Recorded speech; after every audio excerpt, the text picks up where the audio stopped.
How we doing, people? Good afternoon if you are over in the UK. Good morning and good evening, wherever you are listening to around the world. In the UK, where I am, it is absolutely smashing it down with rain. It is very grey. I've woken up in a bit of a strange mood due to the weather. I don't know if people get that, by the way. That is definitely a thing. When the sun is shining, I wake up in much better mood, I must say. Is that an omen for the England game today? Is it going to be very dark and grey? Is it going to be very dull, as we've seen in the last few games for England? We're going to have to wait out and find out. We're going to talk all things England today. We're going to talk a little bit about the starting 11, what I would do and what I think the starting 11 is going to be. How much pressure is Gareth Southgate under? We're going to talk a little bit about that. We're going to talk about our dream replacements for Gareth Southgate, which might sound a little bit negative to some people, but I do believe truly whatever happens, he will have no further tournaments for England after this one. So I think this will be his last one. Big up to everybody who's in the chat. Big up to Mark. Big up to Leo. Big up to Ash. Big up to Kingsman. And big up for all of you that are listening that haven't typed into the chat yet. And of course, those of you that are watching on catch up. Now, this is going to be a game that everybody has got their eyes on for a different number of reasons, I suppose. A number of reasons meaning they want to see a performance. A number of reasons being they're interested to see what performance they get. And also, I think people are really interested to see the starting 11 and the system change, which is being rumoured that Gareth Southgate is going to be setting up as. I think the system will be a different thing. I think we're going to set up in the three at the back, a 3-5-2. And I think there will be definitely some options to jiggle that around even more so, particularly with the squad that we've got to choose from. I think that's what people have sometimes forgotten, is that Gareth Southgate's got an unbelievable amount of quality here to pick from. He's very, very lucky. You know, I said last night, if you was to be given the job of the England manager and you said, right, who have I got? And you could actually boast that for the last 4 years, Harry Kane has been Golden Boot winner, and he's just got it over in Bayern Munich. He's your striker. Bellingham, a Ballon d'Or contender who's won the Champions League and the Liga. He's the other one behind him. Foden, player of the season, treble winner, another Premier League title for him. He's in there as well. You've got Palmer, Gordon and Saka that racked up God knows how many goals combined last season as your width. Trent, who's generational, on your right-hand side. Stones, treble winner. Rice, £105 million player in the middle of midfield. Kobbie Mainoo, one of the most promising midfielders in the Premier League to come through. He must be thinking, wow, this is an unbelievable amount of players to pick from. And you play like that? Wow. I've seen some really bad England performances, I'm sure you all have over the years, but this tournament has been one of the worst so far, and that's got to change. I'm excited today to see that there is a change in system. My problem is when I get excited, I get brought back down and deflated, because then I start to hear what I think is going to be happening in terms of that starting 11. And it's not the starting 11 that I would have liked to have seen. Not far off, not miles off. Some of the positions are obvious, right? We're going to talk on that today. We're going to talk a little bit about what we could do in the game as well to change things up. Now, that's one thing that probably the biggest frustration I've got, actually, in fact, is that there's no proactivity from Southgate. He is probably one of the least proactive managers when it comes to change. He would be quite happy at 89 minutes to throw somebody on. Now, usually you do that when you're 2-0 up, right? And you want to waste a bit of time. This guy does this when we're trying to win the game. I mean, we saw Ivan Toney standing there ready to come on. We were 20 minutes in and we were already 1-0 down. And he's not changed anything since then. So that's got to change today. I've got to see more. I've got to see a lot more from Gareth Southgate. And I have to be brutally honest and say that if I don't see more from him, then I don't really know how anybody else that is still defending him can defend him anymore. So, look, I said Switzerland would win today because I felt like we would probably line up similarly to how we have already, and we haven't played well. If we play in the games that we play like we did against Denmark, Serbia, Slovakia, we're going to struggle. Let me tell you that. We're going to struggle. So I can't sit there and lie and say that things are going to be great now, but at least we're trying to change things up and do something about it. And I think the actual change of the system could have complemented getting some other players in.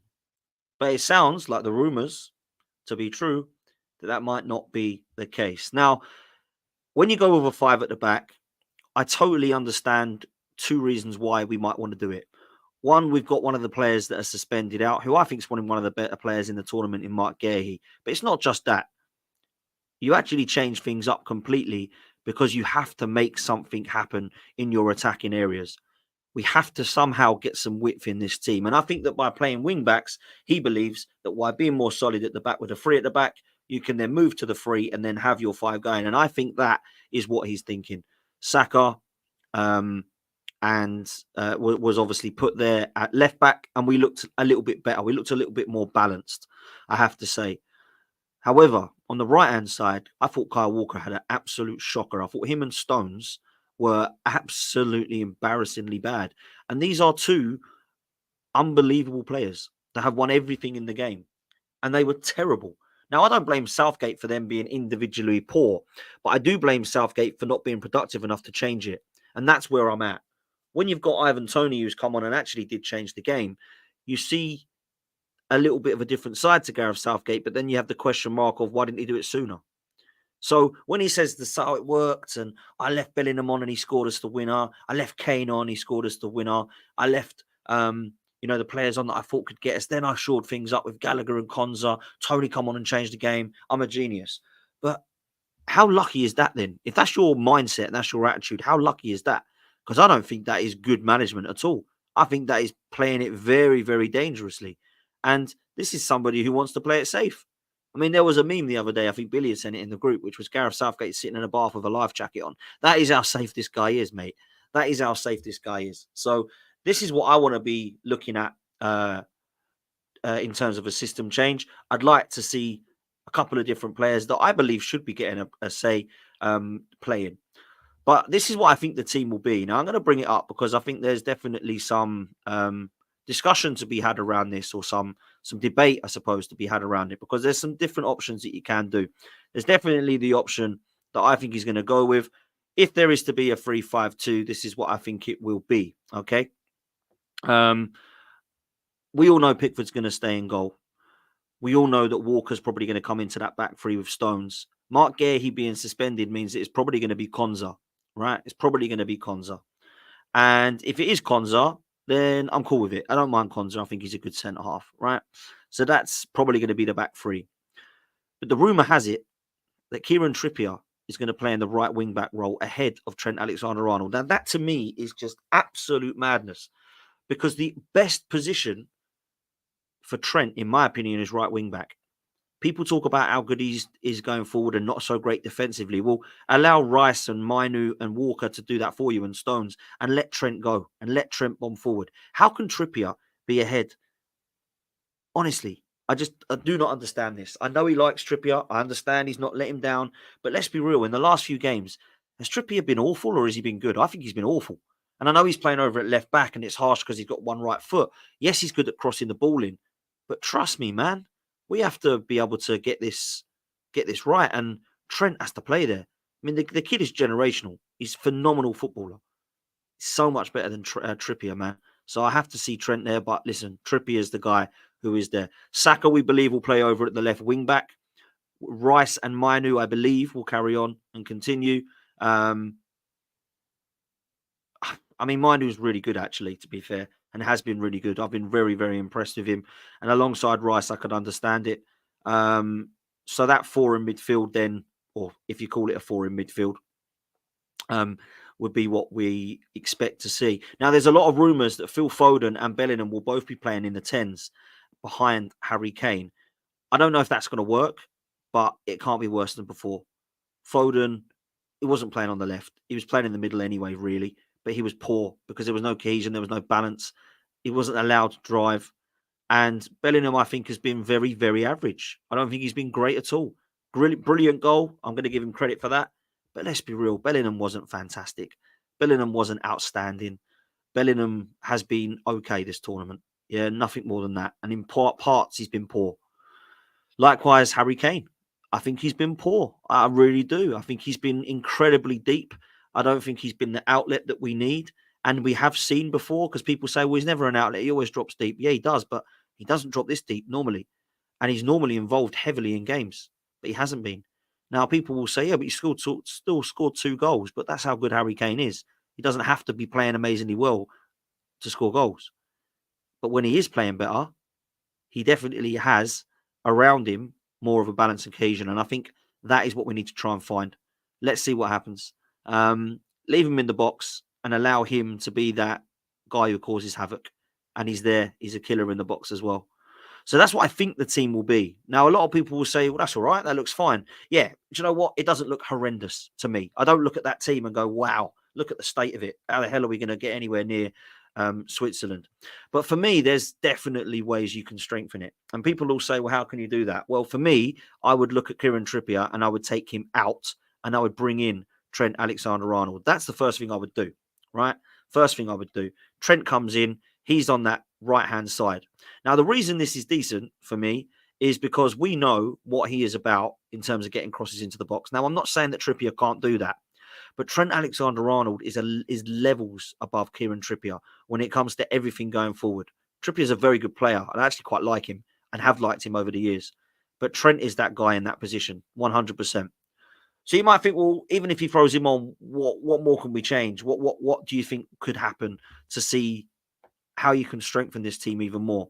And as much as I think Kobbie Mainoo has been phenomenal, and I really do, throughout the last 4 or 5 months, I've been so impressed with him on the ball, so comfortable on the ball for a 19-year-old. He's been good for England as well. I don't think he looked out of place. I think he stepped up fantastically well.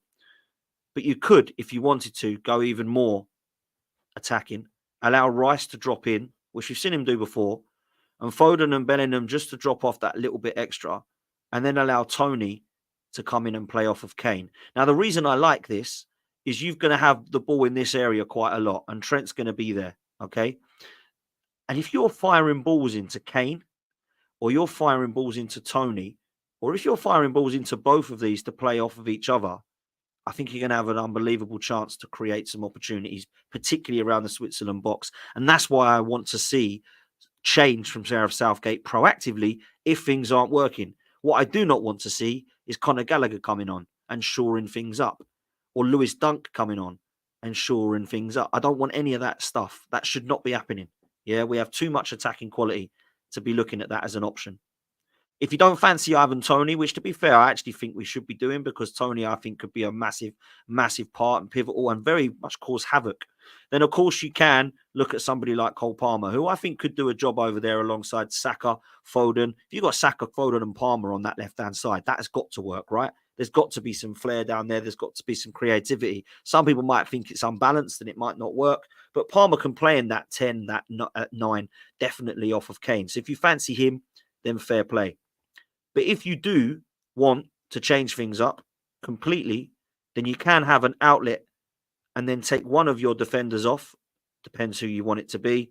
Maybe you don't fancy Trent and you want to put Kyle Walker back and go with your back 4. Then maybe you can do that and then bring on an actual outlet and someone that you believe could be Anthony Gordon. So I think for me, we've got some options. We have got some options, but we all know what's going to happen, right? We all know Gareth Southgate too well now. We all know what he's going to be about. And it is going to be Kieran Trippier that's going to get the nod, for me anyway. I think that's what we're hearing. Sounds like it's going to be the case. So we'll have to see how that works. Now, I'm not saying that Kieran Trippier is going to cause absolute problems for England. I'm not saying that if we start Trippier, it's all going to go wrong and we're going to have no... because actually that is his position. You know, he is a right winger, a right back or a right wing back. So it's not going to be that there's many options there. But if this is going to be the team, and we believe this to be the team, have I got that in right? I've changed it around now. 1, 2, 3, 4, 5, 6, 7, 8, 9, 10, 11. Yeah. So if we think this is going to be the team, then what do we like about it? Well, there's quite a few things I do like about it, if I'm honest with you. And it's the front 3. Because Foden and Bellingham behind Kane, there should be some creativity there. There should be some opportunities to do something that I don't think England do enough, and that's shoot outside the box. We've got 2 quality players there that definitely know how to hit a football. So I expect to see some shots from England in this game against Switzerland. I also expect to see one of the most exciting players on the pitch to be Bukayo Saka. Now, I'm not saying this because I'm a gooner. There's a lot of people that believe this to be the place. I don't know that there is a player that I get excited about more than Bukayo Saka. I absolutely love him on the football for Arsenal and for England. I think he's been phenomenal. I really do. I think the people that are saying that he needs to be dropped, I just think are crazy. I just don't believe that to be the right thing. Saka, for me, I don't think has had an amazing tournament, but I certainly don't think he's been one of the worst players on the pitch. And I think that straight away when he played at left back, he gave us some balance. And for everybody that was sort of slagging off Righty and saying this is out of order, what's he talking about? He's supposed to back his boy. He actually was backing his boy. He was saying, look, Saka for me should be playing here, but if he had to play left back, he can do it before because he's a player who will give 110% and be versatile in every position. That's why he's so useful in the squad. What people took from that was Saka needs to be dropped and Palmer needs to be put in, which wasn't the case and wasn't what he was talking about. Now, people want to have that debate and believe that Palmer should play on the right-hand side. That's fine by me because I rate Palmer. I think he's decent. If you wanted to put Saka over on the left-hand side as a left winger and have Palmer a right, if you're still playing back four, we can have that discussion. But for people that were going absolutely mad on right, I was just like, what's happening here? Like, he had a suggestion which Gareth Southgate actually went with, and it looked to be a hell of a lot more balanced. Can you imagine if we go into this system today and we hit 3 or 4 past Switzerland with Saka playing there? All those Arsenal fans that are giving it to Wrighty are going to have to apologise because, let's be real, Saka is a phenomenal footballer. And whether you think he's world-class, whether you think he's a good player or a great player, I don't care. Right now, he's playing for England, and I hope he does well. Just as I do Rice, Mainu, Bellingham, Foden, Kane, all of them today. Now, I believe that Gareth Southgate hasn't got a future at England after this tournament. I honestly don't believe he will. And even if he wins it, I think he will say, I've had my time. I think Graham Potter is the guy that we're looking at to replace him. I don't know that, but it just makes it very, very strange, or it looks very strange as to why he's not got another job yet. I think he's waiting. So I think he'll make himself available for the England job should we want it. Is that a massive upgrade on Southgate? Well, yeah, it is. It's an upgrade on Southgate. He's done well everywhere he's been, over at Ostersund, Swansea, Brighton. And at Chelsea, people will say now he's a bad manager because of how it worked at Chelsea. Well, look at what happened with Poch. Look at what's going to happen with Maresca. You can't go into Chelsea. It's poison chalice at the moment for me. So I think when you look at it, Graham Potter's definitely still got some qualities. And I think that will probably be the one who takes over from Gareth Southgate. No, of course, I would want Pep or Klopp or somebody like that. Of course I would. But you've got to be realistic about it. And I think the FA will stick with an English manager. I don't think Eddie Howe will leave Newcastle. So I think it's going to be Graham Potter. So we're going to have to see what happens there. But there's definitely some options there for England today. And that's why I'm interested to see what your thoughts are and what your starting 11s would be. Because for me, if I had the starting 11, it would be that. I'd more than happily play Alexander-Arnold in there. I'm more than happily have a look at that midfield and think if Kobbie Mainoo was not potentially giving us the balance we need, then perhaps we allow Rice to go into that deeper role and then have Bellingham and Foden ahead of him and then go that way. So it's going to be interesting for sure later on. Who have we got to watch out for Switzerland? Well, everyone's going to talk about it, so we might as well mention it. Granit Xhaka has been fantastic for Switzerland in this tournament. And to be fair, Granit Xhaka has been fantastic for the last 3 or 4 seasons, 2 of those of which were an Arsenal shirt, and of course, for Bayern Leverkusen. Now he's looking good for Switzerland. He's wearing that armband. He's driving them forward. He's looking very good in midfield, which is why I think Declan Rice and Kobbie Mainoo, whoever plays in midfield, has to have a good game today. And I think we have to boss that midfield. I think when Declan Rice played in the last game, he was brilliant. He was probably our best player. I think he got man of the match. We need another one of those performances, and if not better, we need an Arsenal performance from Declan Rice.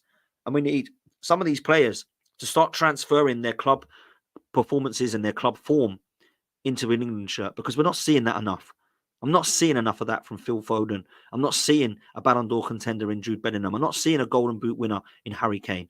I'm not seeing world-class fullbacks and centre-backs in John Stones and Kyle Walker. I'm not seeing one of the most exciting fullbacks in the Premier League of the last few years in Kieran Trippier. I'm not seeing that. I'm not. So I'm not going to start picking on individuals because I just don't do that. And I understand that people give a lot of heat to Rice and Saka. Bellingham was getting it the other week. I don't think that's right. I think we need to look at the reasons as to why that's not happening. Because you can't tell me that for 38 seasons, Foden's sensational, wears one of these shirts and all of a sudden he's no good. And actually, he was just a bit overrated anyway. That's rubbish. Bellingham, Ballon d'Or, told you he was a bit overrated. He's nowhere near Zidane. Actually, he's probably should have stayed at Birmingham. All this crap, absolute nonsense. It is the manager that is not allowing to get the best out of it. Yeah? Southgate, for me, I just don't rate him. I don't think he's good enough. And for those that say, lay off of him, do you want him do you want him as manager of your club? Yes or no? Absolutely no way. If I tell you this now, if he said I'm leaving England, the only clubs that would offer him a job would be Championship manager clubs and Manchester United because they're stupid. No, I'm joking. I actually don't think he will be offered the job at Manchester United. I don't think any of the Premier League sides would look at him. Or if there was anyone looking at him, it would probably be the likes of the ones that have come up. Maybe if, what's his name at Southampton? Oh, it's completely gone. Russell Martin. If he wasn't to do so well at Southampton, maybe Southgate might be looked at. something like that. I do not believe that we are looking at a Premier League quality manager here. I think we're looking at a Championship manager at best in Gareth Southgate. And look at what he did with the likes when he managed Middlesbrough and all these kind of guys. Not for me. Not for me. That's for sure. So let's see what we get today. I'll give you my prediction. I'm going to be optimistic. I'm going to change my mind. I said Switzerland would beat us. I believe Switzerland will beat us if we play that back four in the way that we have been playing. But this new system, I think, could work for England. So I'm going to be optimistic that it will. And I'm going to go for a 2-1 England win in 90 minutes. That's what I'm going to go for. A lot of people believe this will be very close and could go to extra time or penalties. I'm going to stick with it, and I'm going to go for a 2-1 England win in 90 minutes. Let's see what happens, people. I hope you are all well. Please do me a favor and hit the like button. Please make sure you hit subscribe. And then the last thing I want to do is say a huge thank you, because this has been the first week that I've been doing this full time. I have been plugging as much content as I can on this channel and, of course, on Lee Judge's channel as well. And it's been enjoyable, as it always is, but also it's been fantastic to see and quite overwhelming, see how much support I've received. So thank you all so much for the messages I've received, for the love, for the likes, for the subscribes, for the views that I've got. And I just think it's owed to you guys to say thank you, because if you keep coming back, I'm going to keep putting content out. That's as simple as it is. I'm going to try and cover as much as I can on transfers, as much as I can on the build up to the England Euros, but also to the Arsenal pre-season, which will be starting very, very soon. Arsenal transfers as well as football transfers. I hope you're all enjoying the morning shows. I hope you're enjoying the evening shows as we talk transfers. That will, of course, become different when we start to get into the season. And the panel debate shows will be back. Race for Europe will be back. The Arsenal Roundabout will be back.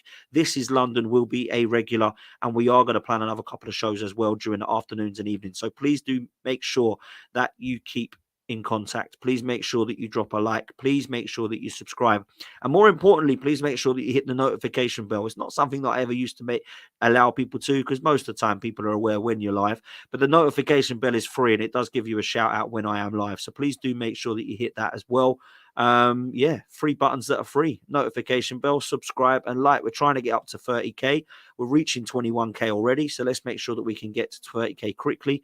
And big up to all of you. Going to be back a little bit later on with some reaction from the England performance, and back tomorrow, and then all of next week with the transfer morning shows and, of course, content in the evening. So until then, we'll see you next time. Take it easy and up the Arsenal. Laters.